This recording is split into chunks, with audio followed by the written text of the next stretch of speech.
처절하게 힘들면 처절하게 기도하면 된다라는 제목으로 하나님 말씀 증거하도록 하겠습니다. 인생을 사는데 장애물 없는 인생은 없습니다. 또 다른 말로 하면 고난 없는 인생은 없습니다. 장애도 있고 고난도 있고 그거 넘어가는 것이 인생입니다. 그 장애를 넘어갈 때 인생의 진가가 드러나게 된다는 것입니다. 역시 몹시 힘든 분들 많이 계시죠. 몸의 질병 때문에, 경제적인 어려움 때문에, 가정의 어려움 때문에, 관계가 깨져서 아니면은 바닥으로 떨어져서 몹시 힘들 때가 있습니다. 인생에 이렇게 처절함을 느낄 때가 있습니다.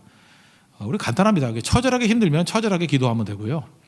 기쁠 때가 있으면 기쁘게 기도하면 되고요. 평안함이 있으면 평안함에 기도하면 된다라는 거예요. 마음이 아프면요, 그냥 아프게 기도하면 되고요. 눈물이 나면 눈물 막 흘리면서 기도하면 돼요.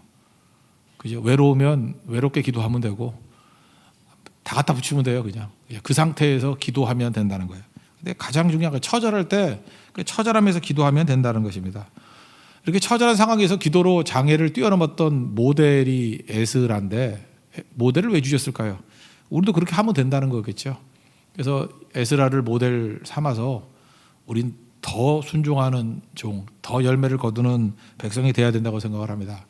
에스라가 누구냐 하면은요, 그 7장에 보면은 아론의 16대 손입니다. 그러니까 집안이 좋죠. 뼈대 있는 가문이죠. 문호 집안 아닙니다. 뼈대가 있어요. 그죠? 뼈대 있는 집안이에요. 아론 집안의 16대 손, 그리고 또 장손이었습니다. 그러니까 제사장 집안이라는 것을 알 수 있죠. 바벨론에서 태어났습니다. 그러니까 포로로 끌려가서 태어난 거죠. 그 포로기 이후에는 하나님께서 이렇게 다 무너지니까 이렇게 제사장 집안 사람들을 주로 많이 쓰시는 것 같아요.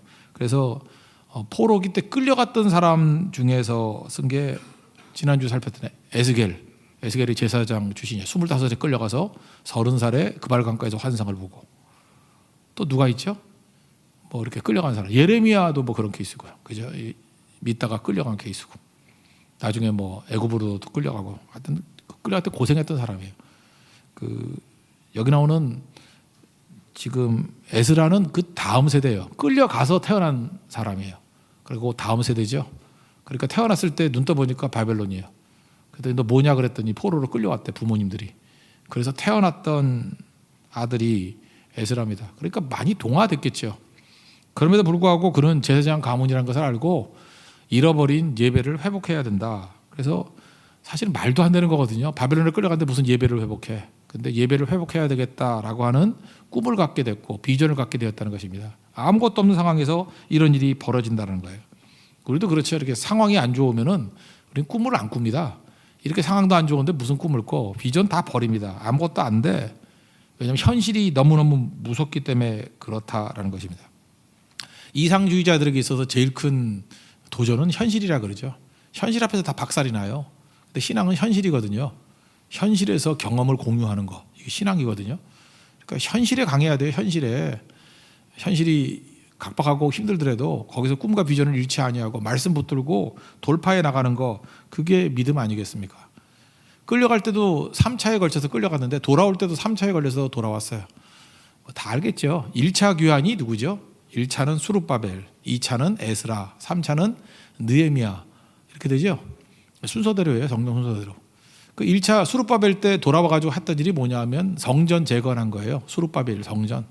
좀 초라하지만 성전을 재건했고, 이게 학계 스가랴 이런 데 막 나오지 않아요? 성전 안 짓냐 임마? 그러면서, 그죠? 성전 짓는 거. 그러니까 성전을 지어놨는데 문제는 뭐예요? 하드웨어는 만들어놨는데 이제는 예배를 드려야 될 거 아니에요. 소프트웨어가 필요한데 제사장들이 없잖아요. 그래서 제사장 그룹들이 돌아가는 좀 작은 규모거든요. 한 5,000명. 제사장들은 한 1,772명 정도 갔거든요. 가족까지 같이 가니까 대충 한 5,000명 정도 되는 것 같아요. 많이 잡는 사람들은 10,000명도 잡던데 너무 많이 잡은 것 같고, 한 1,772명이니까 한 5,000명에서 6,000명 정도. 그러니까 2차로 돌아갔고, 마지막 느헤미야 때는 성벽을 재건하자 그래서 좀 더 많이 갔어요. 몇만 명 규모로. 근데 1, 2, 3차로 다 통해서 끌려간 사람이 한 100만 명쯤 됐는데 돌아온 사람은 5만 명 정도밖에 안 돼요. 세어보면은. 그러니까 바벨론에서 다 돌아온 게 아니에요. 95%는 여기가 좋사오니 하고 그냥 눌러붙어 있었고, 깨어있는 사람, 그리고 이렇게 헌신했던 사람 5만 명 정도가 1, 2, 3차에 걸쳐서 돌아왔다. 그러니까 우리도 돌아오는 신앙, 그건 5%예요. 많지 않다고. 근데 그들이 역사의 주인공이 됐죠. 하나님 앞에 쓰임받는 건 수로 쓰임받는 거 아닙니다. 구루터기 같이 렘넌트 남아있는 사람을 통해서 하나님의 놀라운 일들이 벌어지게 되었다는 것입니다. 그러니까 에스라 때 돌아왔다는 건 뭐냐면 제사장 중심으로 돌아오게 되었다라는 것입니다. 그러니까 이유가 뭐죠? 이들은 안주, 안락, 편안함이 목표가 아니에요. 우리도 신앙의 목표가 편안함이라 그러면 여러분 95%에 속합니다. 편안할지는 모르지만 사라지는 존재예요. 그런데 5% 돌아온 사람, 특별히 2차 때는 더 적죠. 1772명. 이들은 뭐예요? 사명 때문에 사는 인생이죠. 아무든지 나를 따라오려거든 자기를 부인하고 자기 십자가를 지고 나를 좇을 것이니라. 자기 십자가라는 게 뭐예요? 사명이거든요. 사명 이루려고 그러면 십자가라는 고난이 있는 거거든요. 그 십자가 지고 쫓는 거지 편안함, 안락함 그게 아니라는 것입니다.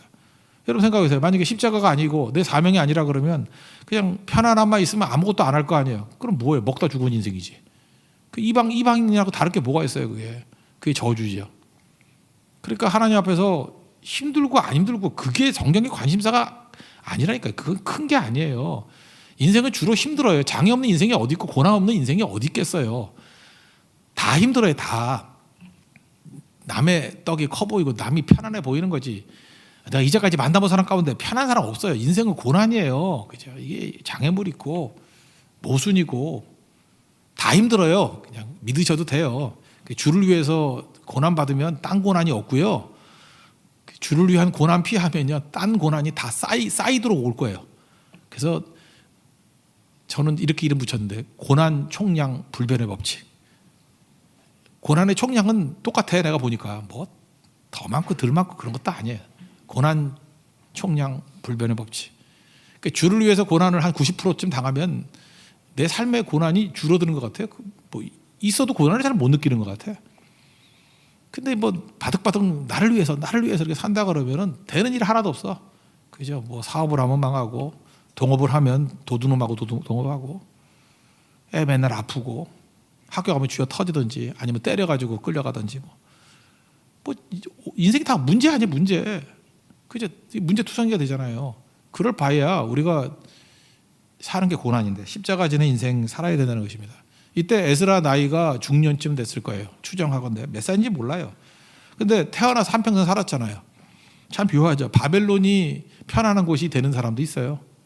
원래 이 조상들이 바벨론이 불편한 곳이죠. 근데 바벨론 태어난 사람 거기가 편안할 수도 있잖아요.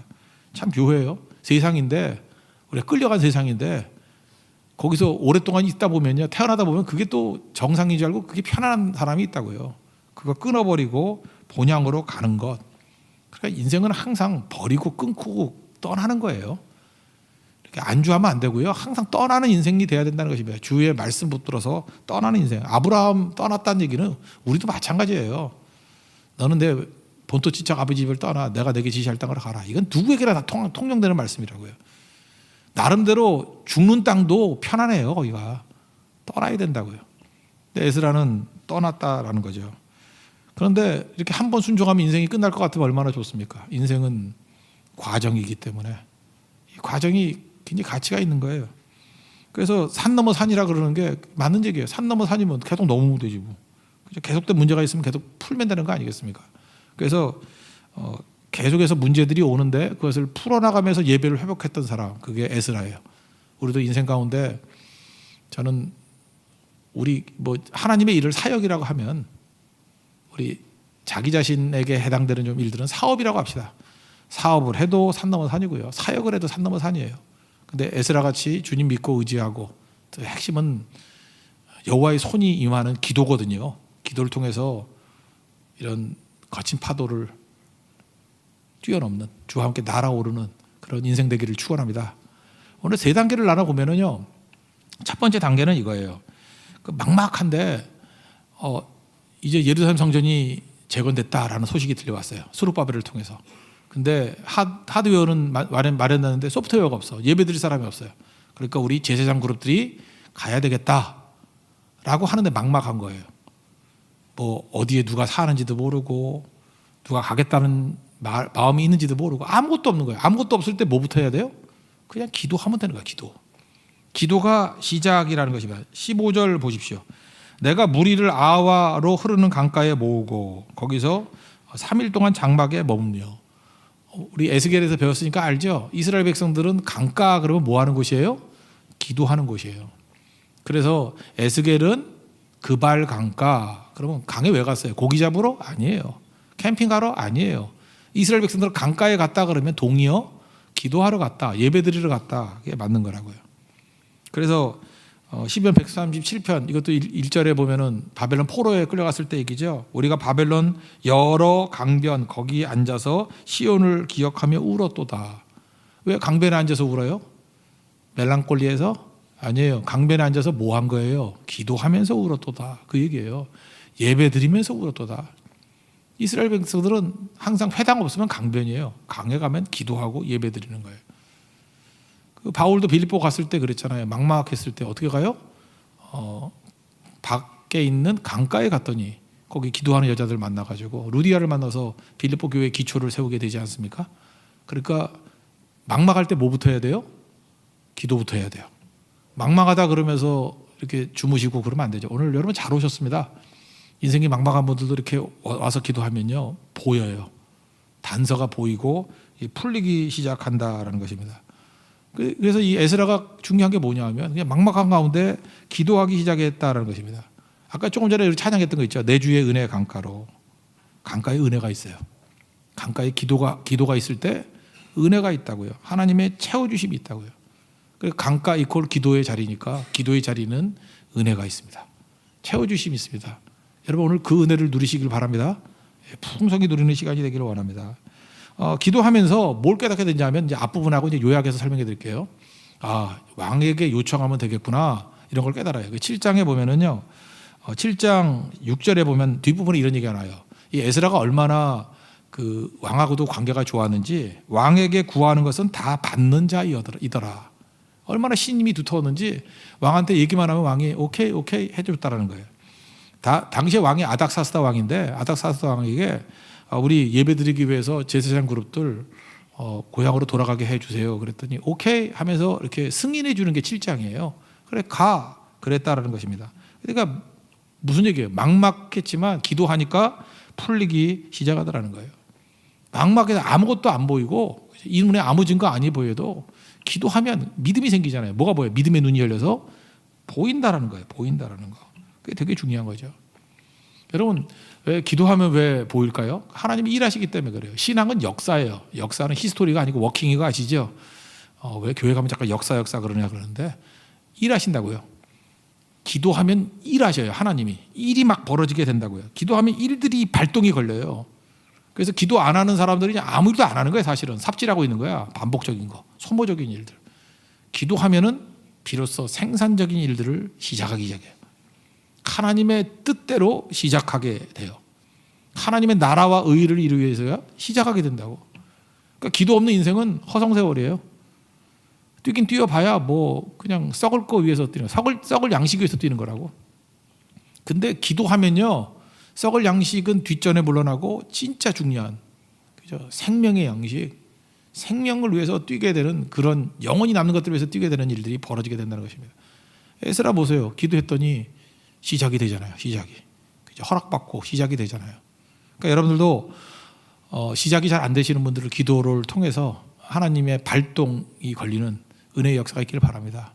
자동차도 움직일 때 1단이 제일 힘들잖아요. 정지 상태에서 갈 때 에너지가 제일 많이 소모되잖아요. 비행기도 이륙할 때 에너지가 제일 많이 소모되잖아요. 일단 떠놓으면은 쉽죠. 시작이 어려운 거예요. 시작이 반이다 그런 얘기도 있잖아요. 시작이 잘 안 되는 이유가 뭐예요? 기도가 없기 때문에 그래요. 시작하기 위해서 어떻게 해야 되죠? 엄청난 기도를 해야 돼요. 엄청난 기도. 시작이 될 때까지 쏟아붓는 기도. 그래서 기도하면 이게 시작이 돼요. 그래서 좋은 교회는 뭔지 알아요? 내가 들어가기 전에 좋은 믿음의 선배들이 이미 엄청난 기도를 통해서 시작해놓은 교회예요. 다 시작해놨어. 그럼 막 굴러가면 쉬워요. 요즘에 초신자들 와가지고 뭐 선교 같이 동참하고 그러지 않습니까? 예를 들어서 최근 선교가 말레이시아 선교인데 갔더니 이렇게 선교가 그렇게 잘 되는지 모르겠어요. 이렇게 하나님이 도와주시니까 잘 되는 것 같아요. 1차 때 가봤냐? 그걸 묻고 싶어요. 그죠? 1차 때 가봤냐? 지금도 잊혀지지 않는데 네팔 선교도 1차 때 얼어 죽는 줄 알았어요. 선교사님이 무슨 그 등산하던 사람 출신이거든요. 그래서 맨날 그냥 얼어 죽이는데 자기 수준인지 알고 먹는 것도 얼마나 개밥 같은 걸 주든지 달밭인지 개밭인지 뭐 그거 먹는 사람도 없고요. 먹으면 살이 빠져요. 네팔 사람 같이 돼요. 먹으면 토해요. 입맛이 사라져. 거기 그 언터처블 뭐라 그러죠? 불가축 천민인가? 거기 가서 뭐 주는 거 먹어야 되잖아요. 처음에 그렇게 생각을 했어. 주는 건 다 먹어야 된다. 그래서 차 한 잔 있길래 차를 마셨고 뭐 이렇게 마른 멸치 같은 걸 주더라고. 그래서 그거를 먹었죠. 씹었죠. 씹어도 넘어가질 않아. 비린내가 나고 이상해서. 근데 그 입의 냄새가 여러분 거짓말이라고 생각해도 거짓말 아니에요. 석 달 갔어, 석 달. 입에서 계속 그 냄새가 나는 거야. 이게 진짜 냄새는 안 나는데 기억에 충격을 받았던가 봐. 석 달 동안 계속 그 냄새가 나는 거야, 입에서. 근데 그게 어디서 나냐 했더니 사람 그 물에다가 화장하고 난 다음에 그 사람 시신을 뜯어 먹는 고기래요, 그게. 그 얘기를 들으니까 3개월 더 갈 뻔했어. 그래서 계속 기도했죠. 하나님 이 기억을 지워주세요. 이 기억을 지워주세요. 그 다음부터 제가 한 3, 4년 멸치를 못 먹었어요. 그 모양이 비슷비슷해가지고. 그런 거라고요. 그죠? 이게 정말 힘든 거죠. 힘든 거. 그죠? 인생이 그래요. 인생이 힘든데 돌파해야죠. 인생. 그죠? 하나님의 능력 가운데 돌파하고 또 나아가게 되면 주님께서 시작하게 해주신다고. 1차는 다 어려워. 1차는. 근데 8차까지 가면서 우리가 뭘 경험한 거예요? 이제 움직이게 만든 거예요.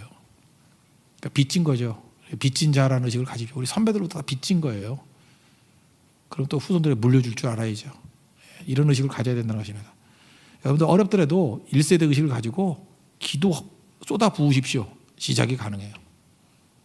두 번째 단계는 시작은 했어요. 근데 이제 굴러가다 보니까 난관이 오는 거예요. 난관이 뭐냐 하면 왕의 허락도 받았거든요. 이제 시작됐죠. 근데 당연히 있을 거라고 생각했던 레위 자손이 없는 거예요. 15절 하반절 보세요. 장막에 머물며 백성과 제사장들을 살핀즉 그 중에 레위 자손이 한 사람도 없는지라. 이럴 수가 있어요? 그러니까 레위 자손 아닌 애들만 온 거야. 확률적으로 레위 자손이 잘 믿는 사람들 아니에요. 잘 믿는 사람 하나도 없고 맨 어중이 떠중이들 뭐 전직 뭐 불교 여전도 회장 뭐 이런 사람 오고요. 그죠? 남모 호랭개교 출신 뭐 팀장 뭐 이런 사람 오고. 그죠? 원불교 그래서 맨 동그라미 그리는 사람 오고. 그러니까 사역이 안 되는 거예요. 사역이 오긴 왔는데 레위 자손이 한 명도 없다라는 거예요. 그래서 저도 개척을 해보니까 느낀 게 그거예요. 이렇게 사람만 오는 게 아니라 훈련됐던 리더들이 얼마나 귀중한가. 리더들이 있을 때 없을 때가 다르더라고요. 시간이 걸려요. 리더 키우는데. 그거 한 5년 이상 걸려요. 지금 그러니까 리더들이 좀 나오잖아요. 하루아침에 되는 게 아니라고요. 똑같은 걸 느낀 거라고요. 예배 회복은 해야 되겠는데 레위 자손이 한 명도 없는지라 난관 봉착했어요. 이때 또 뭐 했죠? 엄청 기도했어요. 18절 보십시오. 우리 하나님의 선한 손에 도우심을 잊고 그들이 이스라엘의 손자 레위의 아들 말리의 자손 중에서 한 명철한 사람을 데려오고 뭐 쭉쭉쭉 데려오고 그랬다는 거예요. 여기 보니까 뭐예요? 우리 하나님의 선한 손에 도우심. 영어 성경을 보니까요. The gracious hand of our God was on us. 우리에게 여호와의 은혜의 손이 임했대요. 도우심의 손, 은혜의 손. 기도하면요. 하나님의 손이 임해요. 그래서 한 명도 없었는데 또 다세어서 더했어요. 제가 258명의 레위 자손이 모였어요. 난관이죠. 사람 하나도 없다. 제로에서 기도했더니 258명이 모였어요. 저는 이런 거 너무너무 많이 경험해요. 뭐 고성선교 간다 그랬더니 지난번에 그랬죠. 지난번에 고성선교 간다 그랬더니 첫 번째 보고가 몇 명 왔냐 그랬더니 80명 왔대. 근데 제로보다 낫죠. 그죠?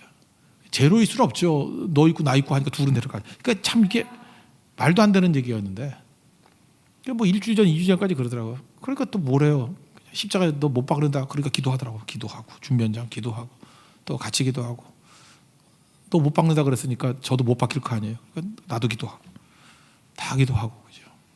집에 가서도 우리 집 죄송한 얘기면 강아지 놓고도 기도했어요. 야 너도 같이 기도해 때려가면서 그죠. 그 무슨 얘기예요? 총체적인 기도 다 모여서 기도.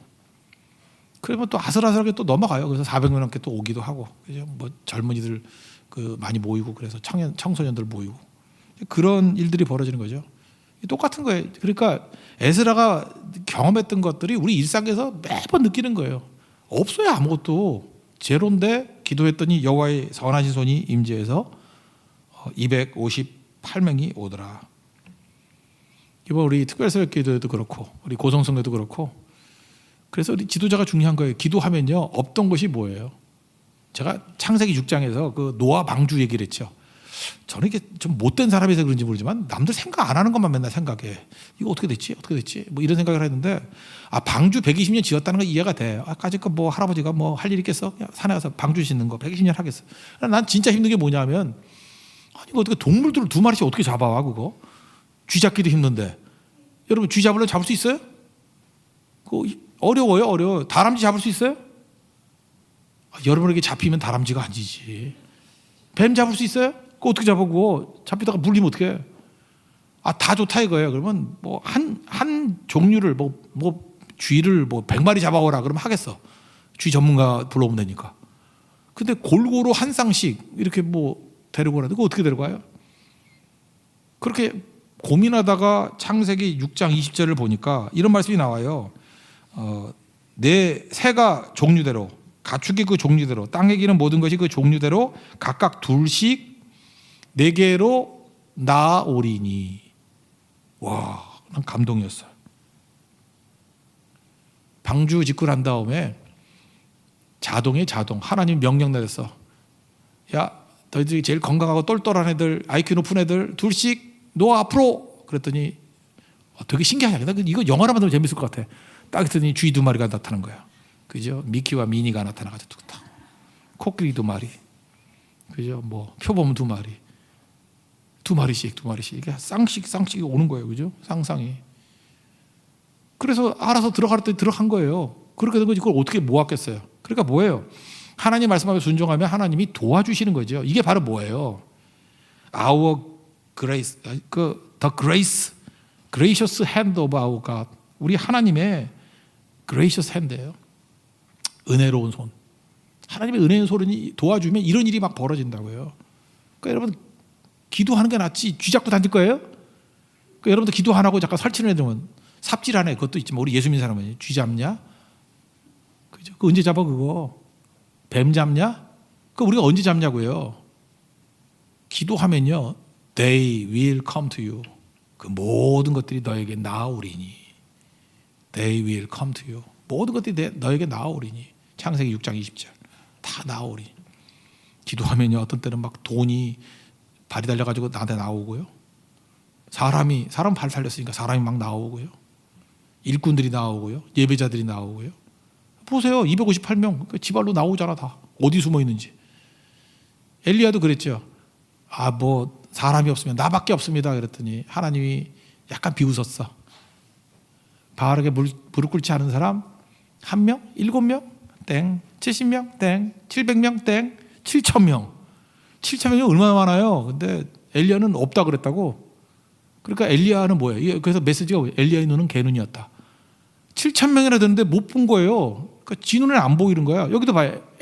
여기도 에스라도 없대요. 하나도 없대. 근데 뒤져보니까 258명이 나오잖아요. 그죠? 그러니까 일꾼은 하나님 보내주시는 겁니다. 기도하면 된다라는 거예요. 하나님의 도우심의 손길을 체험하는 우리 하나님의 거룩한 종 되기를 바랍니다. 그죠?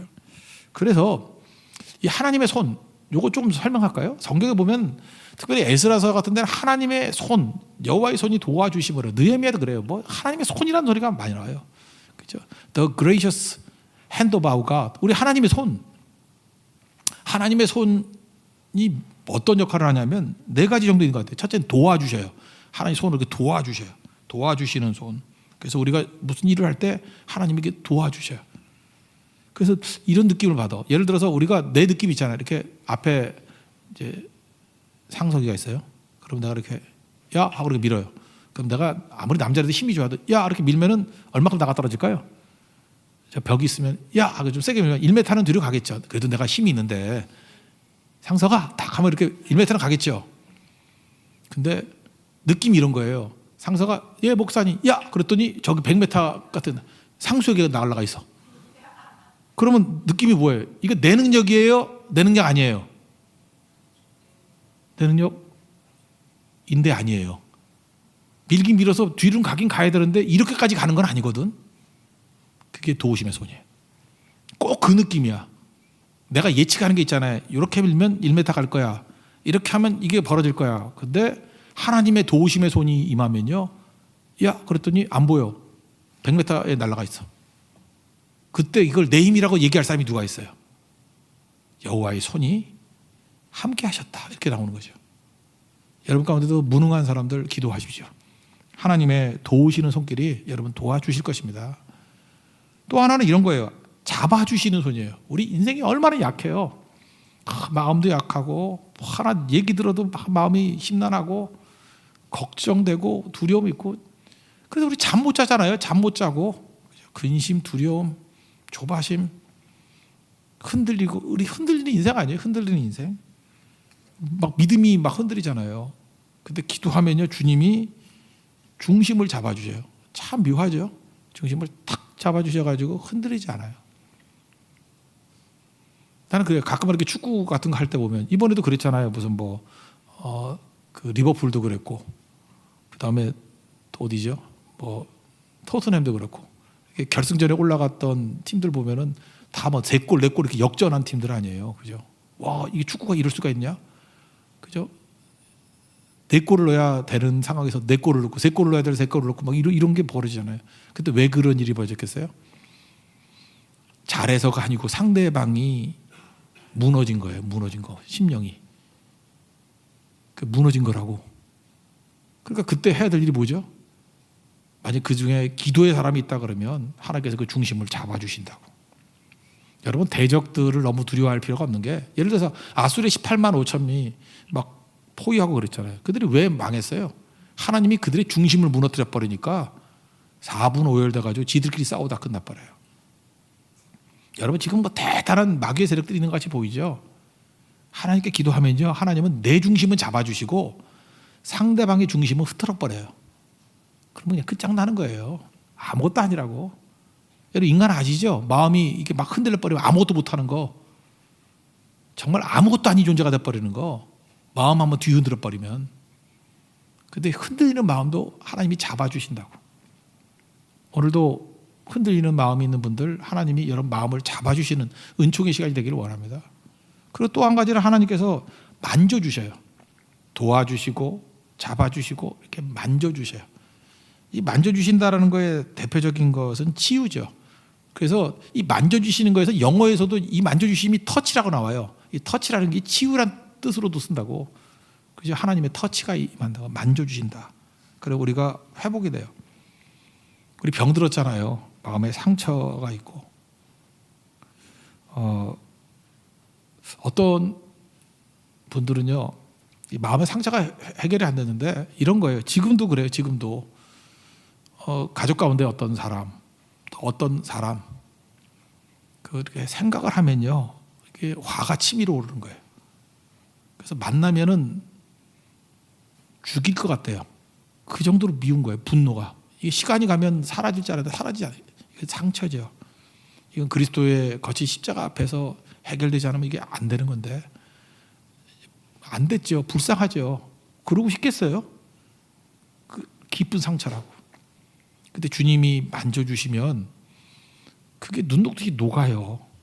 그 녹아내려야 되지 않겠어요? 그거 어떻게 그거 안고 살겠어요? 우리도 힘들잖아요. 그거 어떻게 안고 살겠냐고. 주님 이 의심을 녹여주세요. 이 두려움을 녹여주세요. 이 아픔을 녹여주세요. 이 나쁜 기억을 녹여주세요. 두려움을 녹여주세요. 주님 만져주셔야 돼요. 그 혈루증 앓았던 여인이 주님 옷자락 만졌을 때 치유받았죠. 그때 예수님이 저는 이 말씀이 너무 좋네요. 내게서 능력이 나간 줄 알미로다. 주님이 만져주시면 능력이 가는 거예요. 그죠? 주님의 능력이 여러분의 상처를 다 치유하는 은혜 역사가 있기를 바랍니다. 특별히 저 같은 말씀의 종은 하나님 저를 만져주셨으면 좋겠어요. 만져주시면 말씀이 힘이 써져요. 저는 사도행전 19장 20절 보시고 이런 말씀을 해요. 이와 같이 주의 말씀이 힘이 있어. 주님 만져주시면요, 만져주신 말씀에 힘이 있어. 흥하여 세력을 얻으니라. 이렇게 파워풀해진다고요. 주님 만져주시면. 치유뿐만 아니라 주님 만져주시면 강해져요. 주님 만져주심이 있기를 원합니다. 그리고 주님이 이렇게 도와주시는 손은 인도해 주셔요. 저는 많이 느끼는데 눈이 나빠가지고 밤중 되면 너무 힘들어. 그래서 뭐 성교 이렇게 일반 길은 되는데 성교지 가면은 막 험한 데잖아요, 그죠? 막 발 푹푹 빠지고. 그럴 때는 누구 눈 좋고 좀 건강하고 내가 좀 힘이 없을 때 날 손을 잡고 갔으면 좋겠어요. 더 좋은 건 좀 얻고 갔으면 좋겠는데 그건 참아 못하겠고. 내 거울에서 이렇게 손이라도 좀 잡고 좀 가졌으면 좋겠어. 이렇게 막 산길 같은 데 갈 때는 너무 힘들어서 그래요. 그죠? 어디로 가야 될지 모르잖아요. 우리 공가고의 하나님 찬양이 나오잖아요. 어디로 갈지 모를 때 주님 내 손 잡고 좀 인도해 달라고. 오늘 주님의 이 손을 꼭 잡고 가소서. 폭풍 후 흑암 속 해치사 빛으로 손잡고 마지막에 뭐죠? 날 인도하소서. 이게 주님의 손이에요. 이건 뭐 따질 것도 없죠. The gracious hand of our God. 우리 하나님의 은혜스러운 손, 선한 손이 나를 붙들어 주시면 도와주시고 잡아주시고 만져주시고 인도해 주셔요. 여러분 믿습니까? 그 하나님의 은혜를 체험하기를 원합니다. 그래서 에스라에게 하나님의 손이 임하니까 이렇게 치유받잖아요. 이게 참 놀랍죠. 우리 교회도 하나님의 손이 이렇게 임재하면 이런 일들이 벌어져요. 그래서 교회가 따뜻한 교회, 치유하는 교회, 회복되는 교회, 다시금 능력 있는 교회, 그 세력이 모이는, 세력을 얻는 파워풀한 교회가 될 수 있다는 것입니다. 그런 하나님의 종 되기를 바랍니다. 그다음 마지막 세 번째 난관은 뭐냐 하면 에스라가 좀 뻥을 많이 쳤어. 그래서 실제로 위험이 있는데 답이 없는 거예요. 그래서 마지막 위험조차도 하나님께 기도함으로 말미암아 기적과 같이 돌파하는 일들이 벌어져요. 이게 무슨 얘기냐면 이런 거예요. 그 돌아갈 길이 1600km거든요. 1600. 사실 부산에 잘 안 가봐요. 부산 촌놈들 죄송합니다. 부산 시민들 서울에 부산까지 몇 킬로예요? 400? 500km 안 되죠. 440은 한 3번에서 4번 가는 거리예요. 서울에서 부산까지 1600km. 여기를 가는데 중간에 유목민들도 많고, 유목민은 어떤 거냐면 주업은 목축이고요, 부업은 강도질이에요. 그게 유목민이에요. 여기를 얘네들은 출신이 제사장 출신들이잖아요. 1772명, 가족까지 한 5,000명. 무장 없이 이거 다 털리겠어요, 안 털리겠어요? 처자식들을 노예로 끌려가겠어요, 안 끌려가겠어요? 너무너무 위험한 거죠. 그런데 5개월 만에 무사히 갔어요. 제사장만 1772명인데 이게 하나님의 도우심이었다는 거예요. 근데 왜 그랬냐면 22절에 보면 단서가 나와요. 이렇게 나오거든요. 아닥사스다 왕한테 이제 에스라가 친하니까 가서 우리 보내주세요 그랬더니 가라 그랬더니 너무 가슴이 뜨거워가지고 그냥 요청했으면 되는 건데 이렇게 얘기를 했어요. 22절 한번 보세요. 다 같이 한번 읽어봅시다. 시작. 이는 우리가 전에 왕에게 아뢰기를 우리 하나님의 손은 자기를 찾는 모든 자에게 선을 베푸시고 자기를 배반하는 모든 자에게는 권능과 진노를 내리신다 하였으므로 길에서 적군을 막고 우리를 도울 보병과 마병을 왕에게 구하기를 부끄러워하였음이라. 막 여기서 하나님이 손길이 임하면 안 되는 일이 없어요. 하나님이 손길이 임하면요 권능과 진노를 베푸사 방해하는 놈들은 다 죽여버리고요 하나님이 도와주셔요. 막 그랬다고. 그랬더니 아닥사스도 얼떨결에 아멘 그러겠지. 아멘.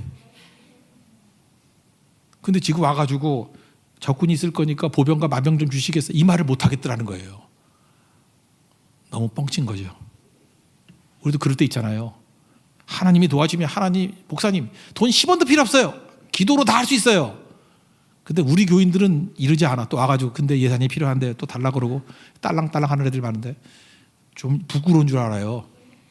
에스라는 하여튼 지가 믿음 가지고 막 뻥 쳐놨는데 부끄러워서 못 가겠다는 거예요, 왕에게. 이게 중요한 거야. 이게 부끄러움을 아는 거.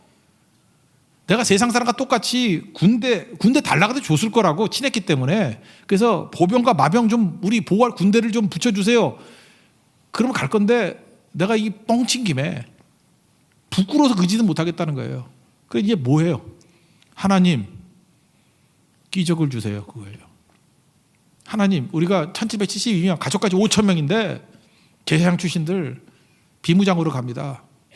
하나님 선하신 손으로 도와주세요. 그러니 엄청 기도했겠죠. 엄청. 그래서 21절이 그 앞에 나오는 얘기인데 21절 다 같이 읽어보세요. 시작. 그때 내가 아와 강가에서 금식을 선포하고 우리 하나님 앞에서 스스로 겸비하여 우리와 우리 어린아이와 모든 소유를 위하여 평탄한 길을 그에게 강구하였으니. 군대 대신에 뭘 구했어요? 기도를 통해서 하나님의 불병거를 구했다고요. 세상의 군대가 아니고 하나님의 군대가 나를 지켜주세요 라고 기도했다고요. 그래서 이게 뭐예요? 오히려 전화위복이 된 거죠. 약하기 때문에 더 강해진 거죠. 약하기 때문에 더 큰 하나님의 기적을 맛보게 된 거 아니에요. 오늘 여러분에게 이게 힌트가 될 수 있기를 원합니다. 여러분, 하나님이 보호해 주시는 거예요. 보병과 마병 없다고 내가 실수, 내가 이건 안 구했네. 안 구했으면요 그냥 부끄러우면 하지 말아요. 하나님 도와주세요. 그 조지 밀러가 그랬잖아요. 부끄럽다고. 난 사람들에게 돈 달라는 게 부끄럽다고 느꼈어. 이 사람은 하나님 부자잖아요. 그래서 맨날 기도할 때마다 95% 돈 달라. 그래서 미국 돈이 달러가 돼버렸잖아요. 돈 달라. 그래서 3,000명을 먹여 살렸다고. 부끄러워서 사람에게 얘기 안 해요. 그랬더니 하나님이 채워주잖아요. 하나님이. 이게 믿음이 더 커진 거 아니에요. 허든 테일러도 마찬가지예요. 선교사, 중국 선교사 800에서 900명. 내가 정확히 기억이 안 나는데 800 몇 명이거든요. 한 번도 요청도 안 했는데 800 몇 명이 당시에는 죽으러 간 거예요. 중국 가면 살아서 돌아오는 사람이 몇 명 없었어요. 근데 그 엘리트 청년들 800명에서 900명 정도 되는 청년들이 기도를 가지고 보내달라 그랬더니 제로에서 보내주시자 하나님이. 에스라만 그랬던 거 아니에요. 허든 테일러도 그랬고 조지 밀러도 그랬고 우리도 그럴 수 있어요. 그렇게 돼야 된다고요. 여러분 믿습니까? 도와주신다고. 그러니까 오늘 내용을 보세요. 이 에스라에서 뭘 배우는 거죠? 막막했어요. 아무것도 없어요. 그래서 예배가 회복되길 원합니다라는 오로지 적막함 가운데 꿈과 비전만 갖고 있었다고. 엎드려 기도하니까 하나님 길 보여주잖아요. 왕이 호의를 베풀어서 가 그랬고, 갈라 그랬더니 막상 갔더니 문제가 생긴 거예요. 제사장이 가야 되는데 없어 하면서도. 그래서 엄청 기도했더니 여호와의 손이 도와주셔서 그죠? 1772명이 모여서 가죠. 나중에 그룹이. 그리고 진짜 현실만큼 무서운 게 없잖아요. 현실에 가려고 그랬더니 이게 유목민이 말이 유목민이지 다 강도 떼들이네. 보호해줄 군대가 없어요. 보병과 마병이 없어요. 근데 아닥사스다에게 달라 그러기에는 너무 하나님이 손이 함께하면 못할 일이 없어 이렇게 뻥 쳐놨거든. 그러니까 속도 말해 쪽팔려서 못 가겠어. 예수 믿는 사람은 좀 쪽팔려야 돼. 부끄러움을 가져야 돼요. 내가 세상 사람들에게 아부 못하겠어. 그래서 야 금식. 그래서 우리 교회도 뭐 금식 선거할 때는 그래요. 목사님이 되게 쪽팔린가 보다 그렇게 생각하라고. 금식. 그리고 다 모여가지고 기도하고 갔더니 5개월 만에 하나님이 보호해 주셔서 도착했더라 이 얘기예요. 시작부터 난관, 어려움 돌파 다 뭐로 했어요? 부르짖는 기도를 통해서 하나님의 선하신 손에 도우심을 입으니까 승리하더라. 저는 우리 6월달 이제 맞이하면서 이게 여러분의 기도가 됐으면 좋겠어요. 에스라가 했습니다. 우리도 할 수 있습니다. 해야 됩니다. 할 것입니다. 그 승리의 종 되기를 축원합니다. 자리에서 일어나겠습니다. 오늘 주님의 도우심 구하는 찬양합시다. 주님여 이 손을 꼭 잡고 가소서.